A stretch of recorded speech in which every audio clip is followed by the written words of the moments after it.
은혜가 풍성하신 하늘에 계신 우리 아버지 하나님, 우리로 하여금 오늘도 건강한 몸을 지니게 하시고 이 세상을 본받는 삶을 즐기지 아니하고 하나님의 뜻을 헤아리며 그 뜻을 이루고자 헌신하는 마음으로 이 예배에 참여하게 된 것을 감사합니다.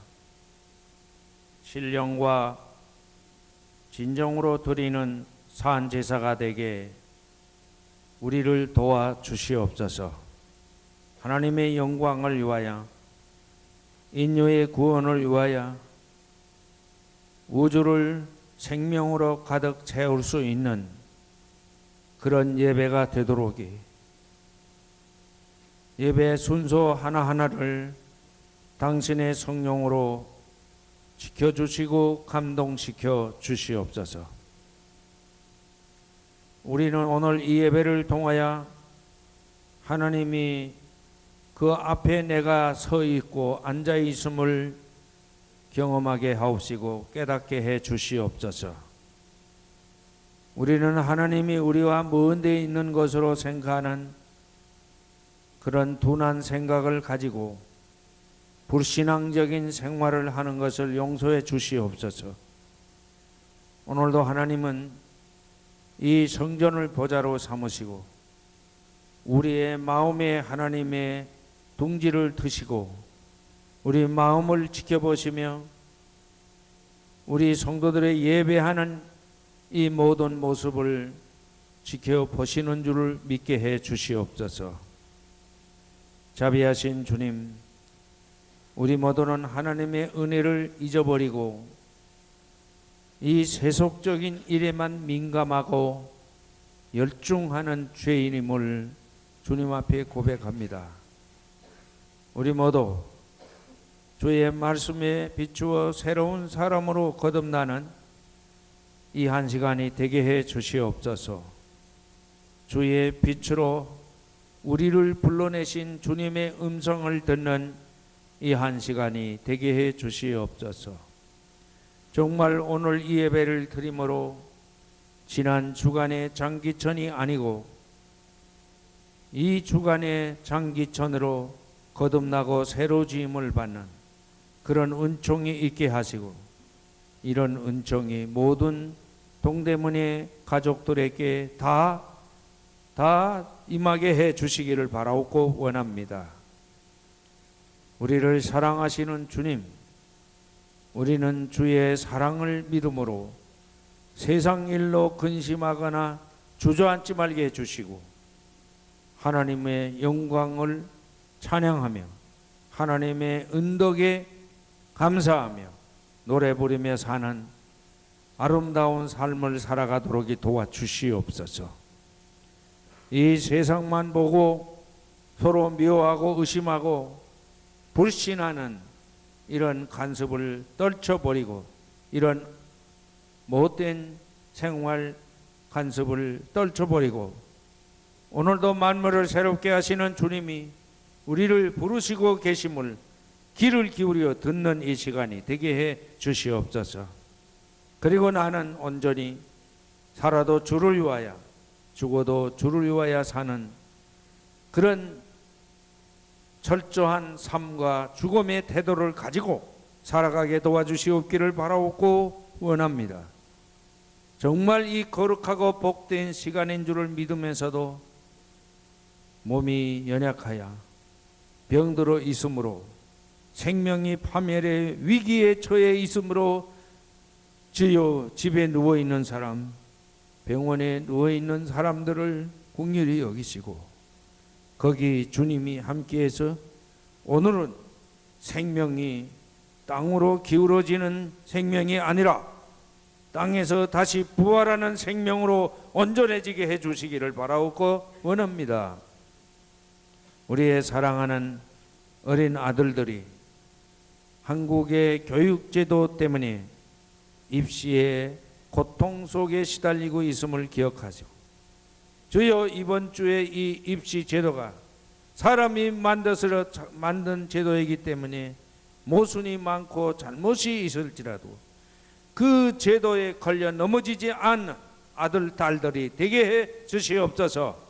그것이 도리어 그들의 인생을 위기와 모순을 극복해 가는 지혜를 터득하고 총명을 입는 놀라운 기회가 되도록 축복해 주시기를 간절히 기도하고 원하옵나이다.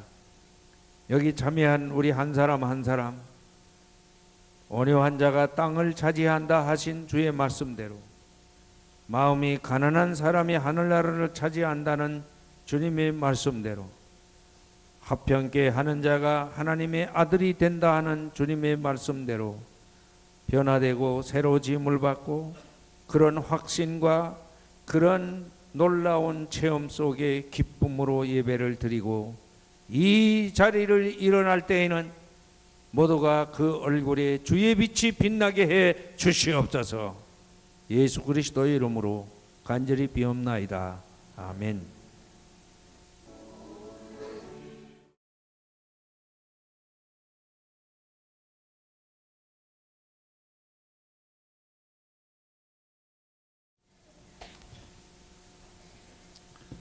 여러분에게 목회적인 한 가지 권면의 말씀을 드립니다. 오늘 오후 2시 예배에는 방금 여러분에게 알려드린 바와 같이 한국 감리교회 평신도들이 교육자 선교회를 조직해서 학교에서 학생 가르치는 뿐만 아니라 복음을 전하는 일을 하고 있습니다. 그분들이 와서 우리 교회에서 예배를 드리며 그분들의 현장 경험을 얘기합니다. 신도 여러분, 여러분이 정심을 다 잡수시니까 집에 가지 마시고 내 얘기 잘 들으세요. 집에 가지 마시고 오후 예배에도 하나님을 예배하는 시간입니다. 믿습니까? 왜 소리가 죽었어다? 오후에도 하나님을 예배하는 거지 목사 얼굴을 비웃맞추기 위해 하는 거 아닙니다. 오후 예배도 하나님을 예배하는 것입니다. 그러므로 다 참여하십시오. 특히 장로님들, 교회학교 교육부와 그리고 교회학교 교사 여러분 꼭 참여해야 됩니다.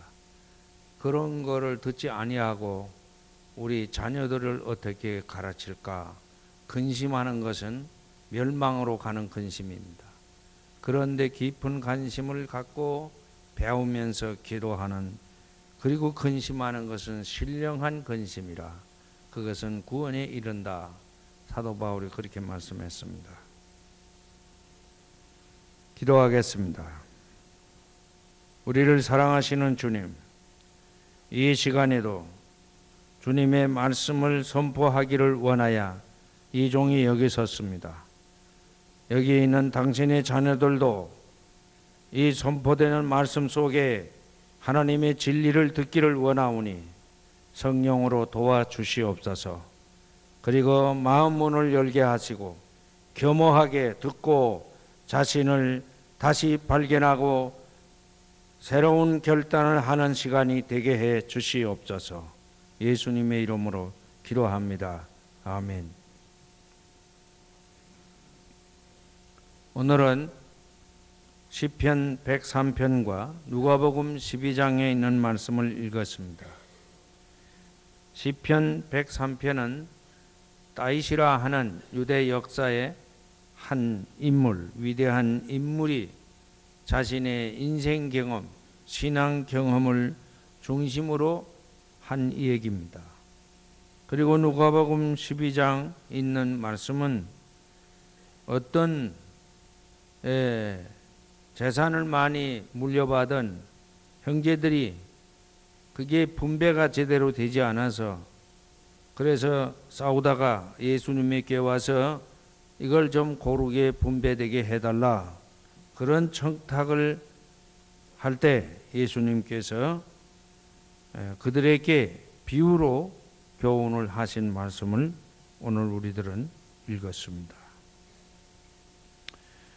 이 얘기는 한 사람의 경우는 실화고, 비유에 나온 사람은 실화가 아닌 가상된 인물이지만, 그러나 이 두 이야기를 통하여 주는 영적인 교훈, 그 의미는 너무나 크기 때문에 제가 이 두 사람을 대비해 가면서 여러분에게 말씀을 드리고자 합니다. 첫째는 이 두 이야기에 아주 공통성이 있습니다. 공통점이 있어요. 시대도 다르고, 하나는 역사적인 실존 인물이고 한 사람은 비유 속에 있는 가상 인물인데 한 가지 공통점을 지니고 있습니다. 이 두 사람은 똑같이 자기 영혼과의 대화, 자기 내면의 속삭임, 그 이야기를 담고 있다는 것입니다. 문학에서는 이것을 독백이라고 그러는데 성서에서는 영혼과의 대화라 그렇게 말하고 있습니다. 그런데 이 대화의 형식과 내용은 전혀 다른 의미를 지니고 있다 하는 것입니다. 다윗왕은 자기 영혼과의 대화를 하는데 무슨 문제를 가지고 대화를 했느냐?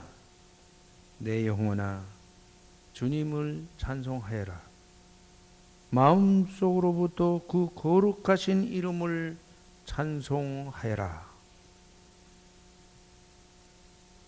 근데 이 어리석은 농부는 자기 영혼과의 대화를 하는데 무슨 문제를 가지고 대화를 했느냐? 내 영혼아, 이제 먹을 것을 많이 쌓아두었으니 마음 놓고 먹고 마시고 즐겨라.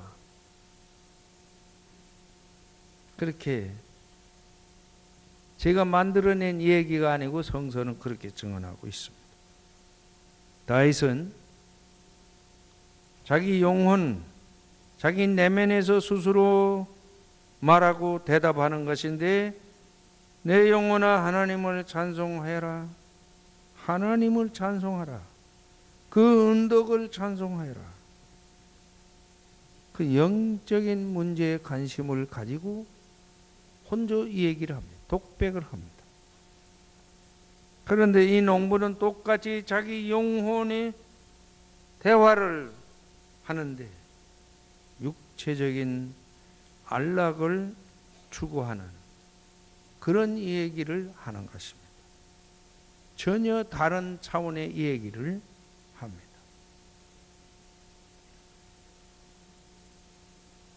다윗 왕은 하나님께로부터 받은 바 은택을 잊지 말아라. 자기 영혼을 행해 말합니다. 너는 절대로 하나님의 영혼을 잊지 말아라.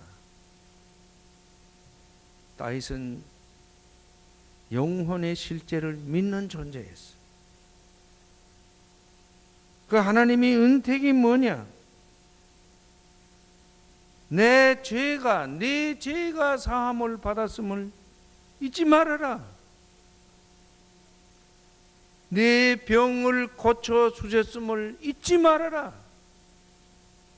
내 생명을 파멸해서 속량해 주셨음을 잊지 말아라. 평생 좋은 곳으로 채워주신 것을 잊지 말아라 그랬어. 그런데 이 농부는 이렇게 많이 쌓아놨으니 이제는 안심하고 먹고 마시고 즐겨라, 그렇게 얘기했어. 이 다윗 왕의 이야기 속에는 인간의 파괴하는 세력 세 가지를 제시했어요. 인간을 파괴하는 세력은 죄예요. 사실 사람의 거죽을, 사람의 양심을 가지고 사는 존재라면 사람은 자기 죄에서 벗어날 수 없어요. 죄가 그대로 나를 사로잡고 있는 한 다리를 뻗고 잠을 잘 수가 없는 것이요. 밥을 기분대로 먹을 그런 자유도 없는 것입니다. 생명을 파괴하는 힘은 자신의 죄라 하는 것. 그런데 이 죄를 누가 택해 주었느냐? 하나님이 씻어 주었다. 용서해 주었다. 이 은혜를 잊지 말라. 그래서 그분의 이름을 찬송하여라. 그렇게 말한 겁니다. 생명을 파괴하는 세력은 질병입니다. 질병은 우리의 생명을 좀먹는 세력입니다. 똑같이 수술을 받았는데 어떤 사람은 깨끗하게, 어떤 사람은 2번, 3번 거쳐 봤다가 끝장납니다. 왜 그렇습니까? 똑같은 의사가 똑같은 기술과 똑같은 첨단 기계를 이용해 똑같은 치료를 약을 도약해서 치료하는데 왜 한 사람은 낫고 한 사람은 안 낫습니까? 질병은 사람이 보살피지만 치유는 하나님이 하시기 때문입니다. 인간 생명을 파괴하는 세력은 굶주림입니다. 굶주림을 견뎌낼 장사는 아무도 없죠. 이 다이왕은 이 3가지 내 생명을 파멸시키는 이 세력에서 하나님은 나의 생명을 지켜내기 위하여 가난에서, 질병에서, 죄에서 내 생명을 건져내기 위하여 송양의 제사를 드리고 무언가 대가를 치르고 나를 건져주었다. 그러니 내 영혼아 하나님을 찬송하여라. 그런데 이 농부는 내 영혼아 이렇게 먹을 것을 많이 쌓아두었으니 안심하고 먹고 마시고 즐기라 그랬습니다. 그 결과는 이 어리석은 농부의 비유는 멸망하는 사람의 사례로 우리에게 아직도 전해져 오고, 다윗왕의 이 시는 하나님을 찬양하며 즐겁게 사는 인생의 표본으로 우리에게 전해져 오고 있습니다. 2번째 얘기합니다. 이 농부의 잘못이 어디에 있는가? 이 농부는 많은 수확을 거둬들인 그 수확만을 바라보았어요. 그 열매만을 바라보았어요. 이것이야말로 나의 노력의 결과요, 내 땀의 결과다. 그것만 보았어요. 그런데 농사를 나는 짓지 못해서 잘 모르지만 농사를 지는 사람, 농사를 지으려면 땅이 있어야죠. 땅은 누구의 것입니까? 내가 돈 내서 내 것입니까? 아닙니다. 땅의 주인은 하늘입니다. 땅만 있어 농사 됩니까? 햇빛이 있어야 됩니다. 햇빛의 주인은 누굽니까? 지혜로운 농부입니까? 아니에요. 돈 잘 버는 기업인입니까? 아니야. 김일성 이외에 어떤 정치인도 햇빛을 만든다고 말하는 사람은 아무도 없어요. 햇빛의 주인은 하나님이십니다. 비가 있어야 농사가 됩니다. 바람도 불어줘야 농사가 됩니다. 이것들은 다 하나님의 영역에 속한 것들입니다. 어찌 그것들 뿐입니까? 농부는 일을 하려면 건강해야죠. 건강의 주인이 누굽니까? 농사를 크게 잘 많이 농사를 지으려면 혼자 주인만 가지고는 안 되죠. 많은 농부들이 거들어줘야 됩니다. 혼자 힘으로 되지 않습니다. 저는 40대 초반에 여기 동대문 교회 이전의 교회에서 목회하는데 바로 그 옆에 역사가 오래된 장로교회가 있었어요. 그 목사님도 무슨 목사님. 우린 조그만 교회고 그 아주 큰 교회였어요. 근데 그 교회 추수감사주의 예배를 기독교 방송에서 실황 중계를 하는데 제가 들어봤어요. 그랬더니 그 목사님이 뭐라고 그런 거 아니에요? 하나님께 감사하는 조건으로 나를 이렇게 건강해 줬으니 하나님께 감사합니다. 네? 우리 자녀들이 다 출세하고 잘 됐으니 하나님께 감사합니다. 우리 교회가 아무 말도 없이 조용하니까 하나님께 감사합니다. 내가 별로 굶주리지 않고 넉넉하게 사니까 감사합니다. 그래서 내가 그때 속으로 이 따위들이 저렇게 목회를 하니 사람들이 어떻게 될 건가? 아주 비웃기도 하고 고약하게 생각하고 아주 후진 사람으로 생각했습니다. 그런데 저도 이렇게 나이가 들어가며 생각해 보니까 내가 오늘 건강하다는 사실은 놀라운 하나님의 축복임을 깨닫게 됐습니다. 건강에 대해서 내가 조기 축구도 하고 테니스도 하고 그 밖에 운동을 정기적으로 헬스클럽에 잘해서 건강하다. 천만의 말씀입니다. 건강도 하늘의 축복입니다. 여러분의 내 건강도 하늘의 축복이늘은 여러분의 자녀야말로 하늘의 축복이 아닐 수가 없지요.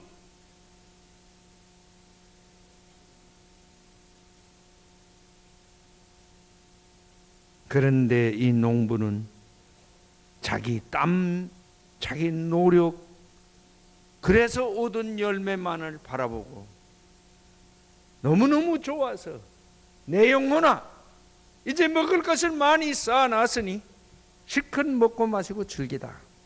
두 번째, 이 농부가 잘못이 뭡니까? 자기 영혼의 주인이 누구인지를 까맣게 모르고 있었어요. 여러분의 영혼의 주인은 하나님이십니다. 자기 영혼의 주인이 자기라고 생각하면 너무너무 큰 착각입니다. 영혼의 주인은 하나님이라고 믿습니까? 그렇다면, 그러기 때문에 이 영혼은 하나님의 성령과의 끊임없는 교제를 계속해야 하는 겁니다. 이것이 단절되는 날, 그 사람은 끝이 나는 날입니다. 여러분의 영혼이 있는 한 하나님의 영과의 끊임없는 뜨거운 교제를 계속 이어가야 한다는 말씀입니다. 존 웨슬리는 기독교 사상사에 끼친 공헌이 인간의 영혼을 하나님의 성령과의 끊임없는 교제 속으로 인도한 신학자요 목사였다. 그때까지는 그리스도에 대한 공부는 많이 하고 하나님에 대한 공부는 많이 했지만은 성령에 대해서 신학교에서 가르치지를 않았습니다. 존 웨슬리가 그것을 바로잡아 놓은 공헌이 있습니다. 동대문교회 사랑하는 성도 여러분, 여러분의 영혼이 주인이 하나님이라고 믿으신다면 하나님의 영과의 교제를 뜨겁게 끈끈하게 계속 이어가시기를 권면합니다. 끝으로 지금은 추수의 계절입니다. 신앙생활을 하는 사람의 처지에서는 믿음의 열매를 한번 점검해 볼 때가 된 것입니다. 나는 지금 하나님의 은덕을 찬송하고 살아가고 있는가? 아니면 자신의 육체의 안일과 행락을 추구하는 데만 힘쓰고 있는가? 깊이 스스로에게 물어봐야 할 것입니다. 예수님이 이 비유를 하게 된 동기는 방금 말씀드린 것처럼 재산 분배 문제 때문에 시비가 일어나는 형제들을 위하여 하신 말씀이었어요. 중요한 것은 형제끼리 분배하는 것이 중요한 것이 아니라 자기를 위하여 재물을 쌓아두면서도 하나님을 위해서 인색한 사람은 이와 같이 내 영혼아 이제 먹을 것을 많이 쌓아두었으니 안심하고 먹고 마시고 즐기자 하던 바로 그 순간 그날 밤 그 영혼이 떠나갔어. 그런 사람과 같이 된다. 미국 얘기를 해서 안 됐습니다. 제가 보는 미국은 특수한 점이 있는데 두 가지가 있어요. 하나는 사립대학이 너무너무 많은 나라예요. 그 나라에는 국립대학 같은 건 없죠. 주립대학은 있어도. 대부분의 나라는 우리나라도 국립대학이 사립대학이 많지만서도 국립대학이 인류대학이죠. 일본도 그래요. 사립대학이 많이 있지만 인류대학은 역시 국립대학이야. 영국이나 프랑스나 독일 같은 나라는 다 국립대학이 최고의 대학입니다. 그런데 이 지구촌에서 사립대학이 최고의 대학, 인류대학인 나라는 미국밖에 없어요. 미국밖에 없어요. 아주 미국이 자랑하는, 세계에서 자랑하는 10대 대학 중에 UC, 버클리라는 동네에 있는 캘리포니아 주립대학 하나만 국가 예산으로, 주 정부 예산으로 운영하지. 다른 대학은 다 사립대학이야. 그 다음에 미국 가보면 교회들이요. 우리는 그냥 동대문 교회, 종동교회 하지만은 교회마다 이래 가만 훑어보면 거의 다 아무개 기념교회라 하는 패말이 붙어 있어요. 뭐 통일돌에 있든지 아니면 친교실에 붙어 있든지 아니면 정문에 붙어 있든지 간에 어쨌든지 아무개 기념교회라는 이름이 붙어 있습니다. 무슨 뜻일까요? 무슨 뜻일까요? 인간에게 절대적으로 필요한 건 두 가지입니다. 제 생각은 그렇습니다. 첫째는 영성이, 이게 건강해야 합니다. 영성 함양이 제대로 돼야 합니다. 이건 누가 하는 일입니까? 교회가 하는 일 아닙니까? 그리고 인간은 지성이 개발이 돼야 합니다. 이건 어디서 하는 겁니까? 학교에서 하는 거 아닙니까? 이 건전한 영성과 지성이 어우러질 때 그 사회는 문화적인 사회가 되고 그 사회는 건전한 사회가 되는 것이죠. 미국에 있는 부자들, 뜻있는 유지들은 그래서 교회와 학교를 위해서 자신들의 재산을 아낌없이 바치고 헌금을 하는 것입니다. 여러분, 교육 문제 우리나라에서 많이 얘기하는데 교육 문제는 학교에 있으면 해결할 수 없어요. 교육 문제는 국가가 해결할 수 없는 문제입니다. 그는 모두 돈 있는 사람, 뜻 있는 유지들에 의해서 해결이 되는 거지. 국가만이 해결할 수 있는 문제는 절대로 아닙니다. 교회 문제는 어떻습니까? 교회 문제는 국가가 해결해서는 안 되는 문제입니다. 그렇기 때문에 뜻 있는 사람들이 십지일반으로 모아서 아니면 자신의 재산을 다 사회에 헌원하거나 하나님께 교회에 바쳐서 그런 일들이 이루어진다고 졌다고 나는 그렇게 믿고 있습니다. 동대문에 사랑하는 성도 여러분, 우리 모두 이 교회는 날마다 인간의 영성 함양과 지성 발달을 위해서 더 아낌없이 기도하고 봉헌하는 그런 교회 신도가 되고 교회가 되어야 될 줄로 믿습니다. 이런 일에 여러분 따익처럼 내가 받은 바 은혜를 생각합니다. 내 죄를 사해 주신 데 대한 감사의 찬송을 부르며 내 생명을 질병에서, 굶주림에서, 파괴하는 세력에서부터 속량의 제사를 드리며 구원해 주신 그 은혜를 찬송하며 살아가는 이 11월 계절이 되기를 주님 이름으로 축원합니다.